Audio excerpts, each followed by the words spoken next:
Welcome to Founders Future, a podcast powered by Closers.io, where we dive into the journeys of innovative entrepreneurs and explore the road ahead for them and their companies. I'm your host, Ammar, and in each episode, we uncover the stories behind impactful ventures, the challenges faced along the way, and the strategies driving their future growth. Today, we are absolutely thrilled to have Justin Wilhelms, the founder and CEO of JW Innovative Coaching. This is a business consulting and service firm based in Illinois. With a mission to bring freedom to business owners, Justin specializes in helping businesses eliminate current chaos and position themselves to handle future challenges more effectively. His approach focuses on strategic planning, business development, sales training, leadership development, and organizational health. Justin, welcome to Founders Future. Thanks for having me. I'm excited to dive in. I always like to start from the beginning. So take us back to before you started the company. What were you doing at that time? And then what was the motivation and inspiration behind starting your company? Absolutely. Yeah. So I was actually running a water treatment company for the 12 and a half years prior to that. It was a guy that I was friends with at the gym that at a point in my career, he got me to come on board with him and we started growing. And he was small at the time, just a handful of people. And I started helping build the business and very quickly became an equity partner with him and really started to scale, turned into the VP. And we got big enough early last year where private equity offered him a large enough tech check to justify selling the business. And through that journey, I learned a lot about business, how to run an organization, how to develop just an awesome culture and take care of people. And because of that, the last 5 years I was there, I'd get phone calls from owners of other businesses in our space asking for help because they'd been doing it 30 years and they saw how Yeah. quick we built something awesome. And so they were leaning on me. And so I realized during that, if this ever ends, business coaching is my next realm because I was doing it here or there just for fun. And so then when private equity bought, it just wasn't the right avenue for me to stick around for. So opened the doors and said, you know what, business coaching, here we go, and hit the ground running. There you go. So it wasn't like any formal background. It was just the demand was there. There was enough people that Yeah. like you. It's life experience, right? Like you go through a journey and you start to learn what you're good at and you start to learn what you enjoy. I use a platform called The Working Genius and I used it in my last company and I use it with my clients now. And it's really realizing what parts of the workflow in a business you enjoy. I Mm. enjoy inventing new ideas when there's problems that need to be solved, and I enjoy figuring out how to craft the proper execution for them. And I get to do that 100% of the time on behalf of other people, and I get to give them the plan and help them figure out how to execute it in their business. And I was doing that for people for fun in my space that were friendly competitors in other states. And now I get to do it for owners of all kinds of industries on a day-to-day basis, which is pretty cool. Very cool. So you said that was the platform Genius that's called? So it's called the Working The Genius. work. It's a productivity tool that Pat Lencioni came up with, and he is anybody in business that pays attention to good leaders, they know who Pat Yeah. Lencioni is. Five dysfunctions of a team is one of my favorite books. Bingo. This came from further development of that platform. Very cool. Okay. So the working genius is just something online people can go to and People can go buy it. I give it to my okay. clients for free. They're able to Got use it. that tool. We use it as a sounding board as we make decisions Okay. all the time. Yep. I love that. So walk us through today. It was actually going to be my next question. Do you just work with water treatment companies? But help the listeners understand, the ones that don't know anything about your business. Who is your ICP? Who do you love to work with? And then what are the offers and services that you provide? One of the things that I really realized as I was evolving the rest of my marketing campaign was what I do. And what I Mm, do is I eliminate chaos. And that's mm, it, plain and simple. And when you peel that onion back, what you realize is an owner started a business because they love whatever space they're in. I don't care. I've got an electrician, I've got a print shop, I've got construction companies I work with. The industry specific doesn't matter. They started it because they liked the space. Then they grew. And because they're passionate, they started getting clients, they started getting bigger, they brought on people, and then they got big enough where they realized what is going on here? There's a yeah. lot of different processes that don't exist. There's different chaos that's in the accounting side, in the sales side, in the operations, and it feels disjointed, but they can't put their thumb on it. And Mm, they're big enough where they need to figure it out, but they're not so big that they can hire somebody full time to figure it out. So they need a CEO, but they can't quite afford one yet. And yeah. so I can bring that skill in with the owner or the leadership team of the group and help them realize why they feel disjointed. And usually it's because they developed so many different processes that are running into each other. They just need to streamline things, make things more efficient. And they stuck to job descriptions. So you find out that they only have the admin doing the things the job description calls for, but they may have a skill set that could be leveraged in other parts of the business that they really enjoy doing. And when you Mm, bring the passion into the workflow, people work better, they work smarter, they yeah. work harder. The owners stop feeling like they need to be in every bucket of the business. And that's what happens. An owner feels like they have to do it all. No, you don't. You're not good at all of it. And that's okay. And it's helped people realize that and shift gears. Yeah, that's powerful. So let's say I'm a founder listening to this, I'm a business owner, and I find this intriguing. What does an actual client engagement look like? So when we start working together, we sign on the dotted line. Hey, Justin, let's jump into this. What does that client journey look like from start to finish? So when I first meet with them, the goal is twofold. One, figure out where they're at now. Figure out why they started where they started, where they're at now, what the issues are that led them to even want to have a conversation. So that Yeah. I can figure out, are those even areas I can help you with, right? Because Mm, if I can't help you, there's no point in engaging me. And if I can, then we're going to talk about what that roadmap looks like. If I can't, I'm probably going to lead you to other people I know in my network that are better suited to fill that gap.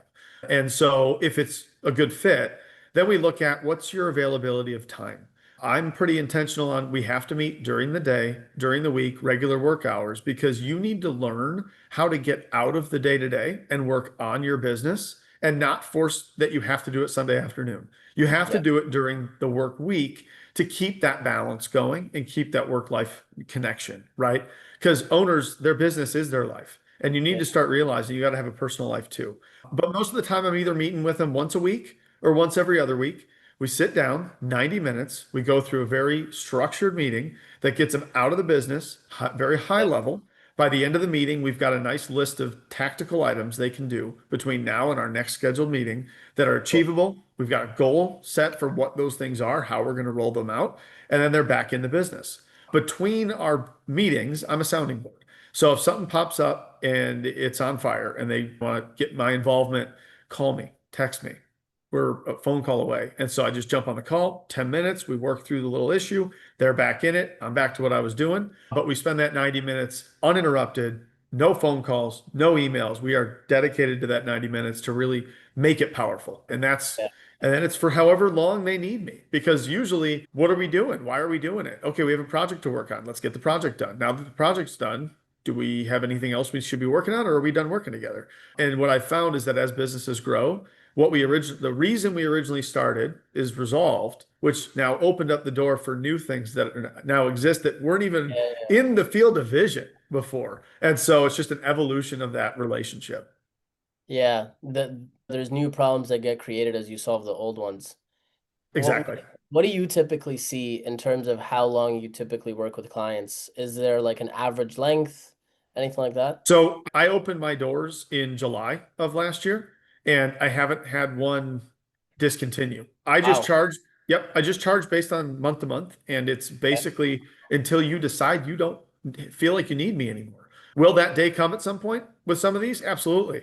What I Yeah. envision with a few of them is we're going to get them big enough revenue wise and people wise where they are ready to actually have a full-time CEO in-house. And I'll help them find them, I'll help them vet them, and I'll help them hire them. And then that'll probably be when my time gets discontinued. And then maybe I'll get a phone call for a workshop here or something like that there. Yeah, yeah, very cool. So that's a huge testament to the work that you do and the Yeah. power of it. What do you typically work with your clients on? If somebody's listening to this, what are some typical pain points that you see?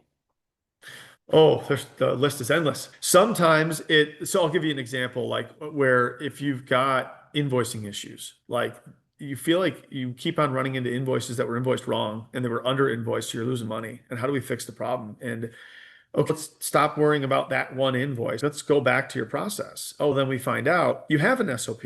Oh, but that one didn't follow the SOP.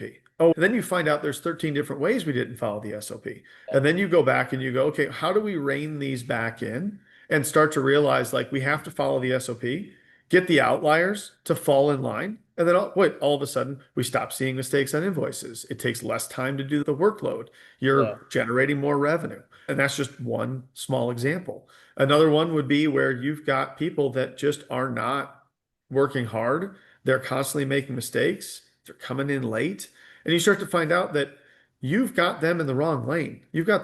Mm. They're a good worker if you put them in a right seat. And so that's a working genius. You start to realize like they're bogged down by the type of work you have them doing. They originally started in this company doing this scope. And as you've evolved, you've packed on all this work that they're not suited for. That's not even why you hired them. That's Yeah. why we're inefficient. Let's shift things around. So there's so many examples of where's the pain point, and you get deeper than that. It almost always is the first issues we talk about in the first meeting are all symptoms. None of them are an actual problem. Mhm. They're the result of an underlying issue. And so it's finding that, and that usually solves three or four symptoms all in one time. That's powerful. I like that. So if people want to figure out what the root cause is, definitely book a call with you and Yeah, figure dig that out. deep. Yeah. When you think about your coaching business and kind of the model that you have right now when it comes to the 90-minute calls, the one-on-ones, do Yeah, you eventually want to bring on more coaches and scale out of that? And really, the reason that I ask is because I've talked to many coaches, many consultants, and some of them express frustrations with capacity. It's like there's only so many hours in the day, there's only so many people that you can work with.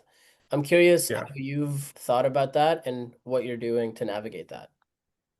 I actually, at this point in my journey, I don't have any intention on ending up bringing on employees underneath me. And part of it is because over the course of my career, I've been very intentional financially to the point where I'm financially independent. I don't have any debt. I don't owe anything to anybody. And so I don't need to build this monster of a business that I then have people to manage and all that. Will the day come where maybe that thought changes? Who knows? But right now, I'll fill my plate with a sufficient number of clients, which Awesome. I'm almost there. My max is probably like 8 to 10 clients, so I've got room for a couple more right now. I'm not actively like hunting to grab them, but I'm excited for when opportunities pop up through networking events that I do where new people need my help, and it's I'm here to help you. I don't need to convince anybody. You're either in a spot where I can or I can't, and that's okay. Either one's fine. And then we'll ride that wave for a while and just enjoy working with the people that I'm able to be intimately involved in. Because I've heard the same thing. There's a lot of coaches that end up saying yes to everybody that walks their way. I'm looking Mm, forward to having a waiting list because I want my clients to have every bit of me that they are paying for. And so I yeah, don't want to have too many to handle. I want to be excellent. I've always been that way. I want to be at the top of my game. So if I've got more clients than I can do, my wife suffers, my kids suffer, and my clients suffer. And that's not good. So yeah. that's where I'm coming from right now. I like that, especially being in a point where you've done so much work to set yourself up financially, where you Yeah. can say yes or no and pick and choose and cherry pick, which is Yeah. that's a blessing to be in for sure. I'm Yeah. curious, what does your main lead generation source look like? So for you to bring on more clients, what does that look like? My primary one right now is actually through a networking group that I'm a part of. There's about 15 of us in the group, and they're all very active in the marketplace. They're all in different parts of the market.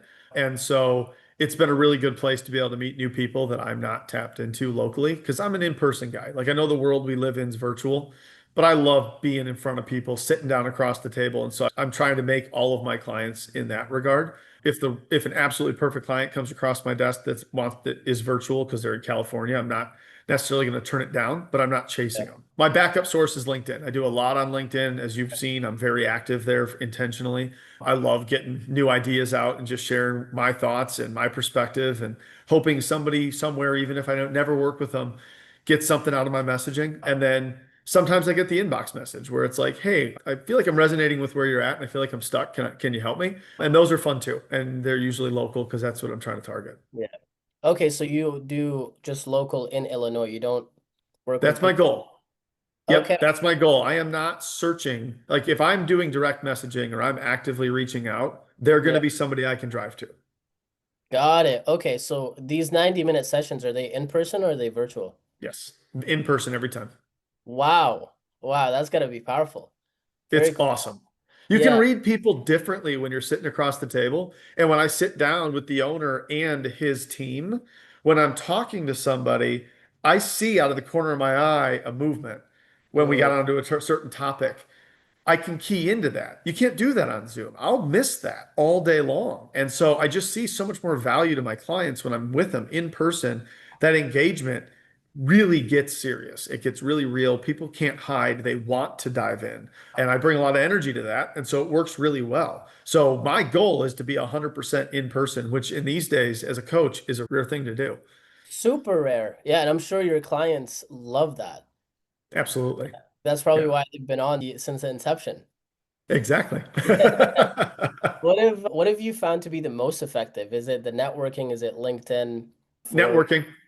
got it? Networking because LinkedIn is so saturated and there's so many inbox messages from people you don't know that you start to Yeah, just ignore every one of them, and then one of them might be worthwhile. So I think that's the struggle. I also don't like the way Sales Navigator operates, where it looks like an inbox message when you're not connected to them. So there's a lot more work to get even in front of somebody and then validate yourself. When you're networking, you're in a room, you're just having conversation. 90% of the leads come from the guy that's over there, that's overhearing my conversation here. And he then comes over and goes, "Hey, I overheard what you were saying. Can we talk?" Oh, I know he's interested. That yeah, doesn't happen in LinkedIn. They can't feel your energy online. yeah. That's super so like powerful. Being I have a real estate background, and when you go to in-person events, it's so much easier to get investors, private money lenders, because you have that human to human element to it. It's different Yeah. just over the phone, regardless of how good the deal is. People want Yeah. to know and trust you, and it's a lot easier when you're in person. 100%. 100%. Walk me through when you think of the game plan to reach capacity, the 8 to 10 clients, what's like practically, tactically gonna be your approach? Right now, I've got three in the pipeline. If they all land, I'll be at capacity. Yeah, And so it won't be very hard for me to get there. I think two of them are almost certainly going to be signing up. The other one, I think we just need to sit down and I need to understand if they can afford the process and got it. see the justification behind it. Because sometimes that's the challenge, right? Like you got to be at a certain size to be able to pay for coaching because it's not cheap, but it's worth every penny if you have the resources. And I've Yeah, told people, I don't want you strapped. So I don't want you to spend with the expectation money's going to come flowing in because it doesn't happen right away. It happens eventually. It happens over time as you get better at what you do and we make you more efficient. But you need to have it already now within the budget to be able to not get the emotional stress to cause you to make bad decisions. And I'm very intentional on that, just because I mean, I teach financial classes. I'm teaching one right now at my church. I'm very strong on people being budgeted properly. So yeah, stress on money isn't part of the equation. yeah. So then the people, when this comes out, you'll probably be at capacity, unfortunately, for the people listening. Probably. Yeah. Let's get that waiting list going. Let's get the Uh, waiting list going. yeah, walk me through what does your sales process look like? So let's say somebody comes in as a lead, they raise their hand, "Hey, Justin, I'm interested." What are the Yeah. steps they go through for them to become a client? So I schedule a meeting one-on-one where we sit down. If there's more than one stakeholder that should be involved in the decision making, we sit down as a group. So whoever really is going to be the one that needs to give a yes to us engaging together, we just schedule a meeting. We sit down. It's a 60 to 90-minute meeting where there's two goals. Like I said, one, I need to know the inside of your business. Tell me what you're all about. Give me some insight as to what are the strong suits? What makes you guys awesome? What are the things you're struggling at right now that you can think of that you're very aware of? What's your goal from coaching? Because sometimes the goal of the client and what they think they're going to get isn't what coaching delivers. And so making sure there's clarity on what that actually is going to be so we're aligned in where we're headed. And then I like to know their personal side. What are you all about? What do you do for fun? Oh, you don't do anything for fun because you spend 80 hours a week in your business. We're going to fix that, right? Like you need to have some joy outside of work. And then it literally it takes one meeting because I know and the client knows in one sit down if I can bring value to them and how I'm going to do it. And by the end of that meeting, they usually walk away with some actual tips of here's a few things you should be working on right now. Get something moving, whether we engage or not. And then let's get started as soon as you're ready, as soon as you're positioned for it. And then we Yeah, talk about what day of the week would work and does that fit with my schedule based on who I'm already seeing for clients and just lay out the program and get started. And like I sat down with one last week where it was literally like we were finishing up, and I'm like, you know what? Why don't I just send you the paperwork so you can see my agreement, read through the details. I won't put a date on it because I can tell you need some time. He goes, no, put today's date. We're going to start now. I'm like, okay, let's get started. And that happens because they realize why wait on, we're aligned. I'm here to help you. You want help. Let's roll. Let's get this thing What's going. the holdup? Yeah, what's the holdup? So it's really, but I had one where we had to wait because they needed to make sure that they were where they needed to be financially to start. And so put a little bit of a delay on it. And then we just started 2 weeks ago. And that is just, it's timing. It's they need to be Yeah. A, ready for it and willing to work because it's not me doing the work, it's them. And Yeah. B, they need to be financially positioned to be able to have it slot into the way that they're budgeted. I like that. I Yeah. like that a lot. When you think of the future and you think about your vision and Yeah. where you want to take the company and all that good stuff, what does that look like for you? Paint me that picture. Well, like I said, I want to have 8 to 10 very regular clients that I'm like part of the family. Because of the way that I do my coaching, I'm not using a bunch of tools and worksheets. Yes, that's all great. There's coaches out there, no offense to any of them. However, those can sometimes be not 100% what the client needs. And so Yep. they're great and all, and they open up some new perspectives, but they're also opening up new lanes of time that may or may not bring value to the bottom line. And so I'm an extension of their business. I'm like a fractional CEO that is a part of the family, but not in the business every day. So I'm just there as an adjunct. But by keeping my client list to that size, it gives me the flexibility to still take my family on vacation and be Yeah. able to be with my kids during the day. My kids are homeschooled, which is such a blessing for us to have. We have 52 acres of property that we live on now. I want to spend some time working in the acres that I've got and preparing for Yeah. hunting season and building stuff at the property. And so having the work-life balance where I still have enough flexibility in my schedule to do that, but still have a good base of clients to work with, balances that joy in both departments. So that's why I want to get to that and hold that number of clients because gives me enough free time to still be able to do things with my family, but keeps me busy on the work side because I just love what I do. Yeah. I love that. Yeah, It's a great spot to be in, my friend. it is. I'm very fortunate. Yeah. God bless. What do you feel like is, if any, is the biggest challenge you're facing right now? Just getting more people to know that I exist and all that because once I meet somebody and get a chance to just tell them what I'm all about, if they're in a position where I could be of benefit, they always want to do business. It's Yeah. just getting my name and my existence in front of people because I'm not a nationally known brand. It's just a little logo I came up with myself. And Yep. so I worked under a brand that in the last company that by the time we sold it, was a brand that was known. People knew our name. And so we got calls from places you didn't think you get calls from because we finally got to brand development. Now I'm back under a brand that doesn't have resonance. And so just getting more people to know that I exist and see if I can help them. Have you thought about running ads in your local area?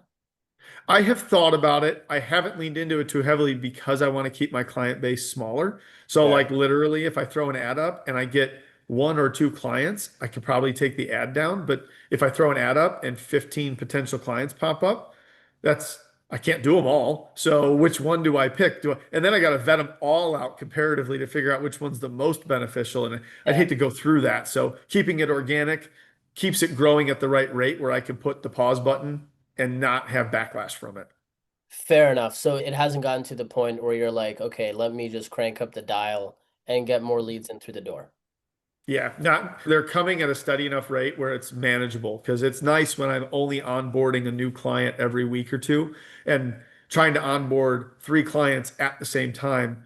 That's a little bit more involved because that Yep. onboarding side of it, I have more homework to do. They've got more homework to do. We're usually doing a lot more like calls between the visits because we're roughing off the edges. Once we get a few months in, the cadence kicks in. And Yeah. now our meetings become our main point of time. And I get the occasional phone call between them, and it becomes a steady pace. Cool. Very cool. Because I think, especially because you're focused on a geographical area, Yeah. ads would most likely crush, especially if they're tailored and targeted to the people that you want to speak to.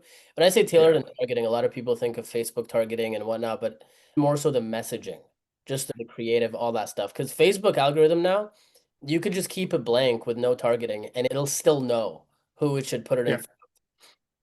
it's wild. Yeah, definitely. Just a thought.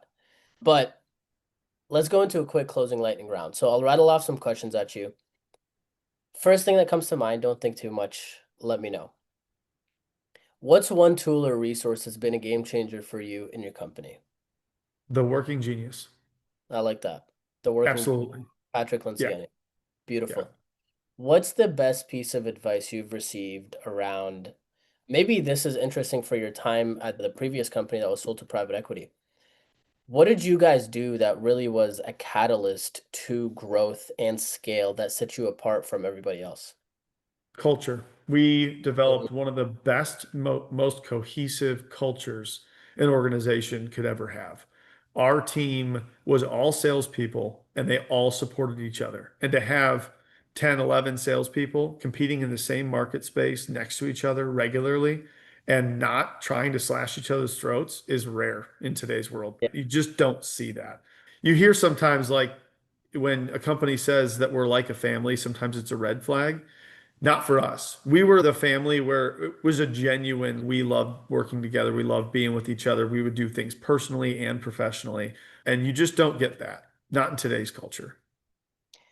how can a founder like practically do that? How do you build a culture like that? I know that's such a loaded question. Oh, it's a huge question, but I can simplify it to two things because these are probably the two absolutely biggest things that lead to that culture development. One, it's your hiring practice.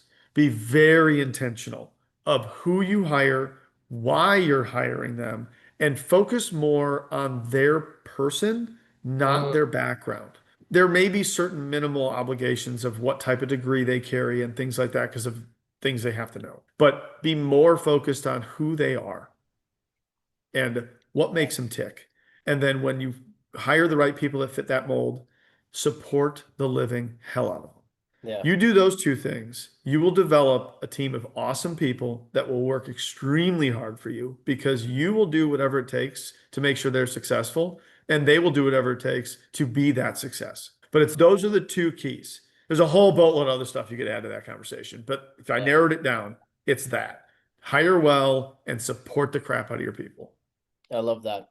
Now, if somebody's in Illinois, they're listening to this and they're like, I want to talk to Justin, what's the best way for them to reach you? So there's two ways. One, call me on my phone, 847-275-9758, or email, which is justin@jwicfreedom.com.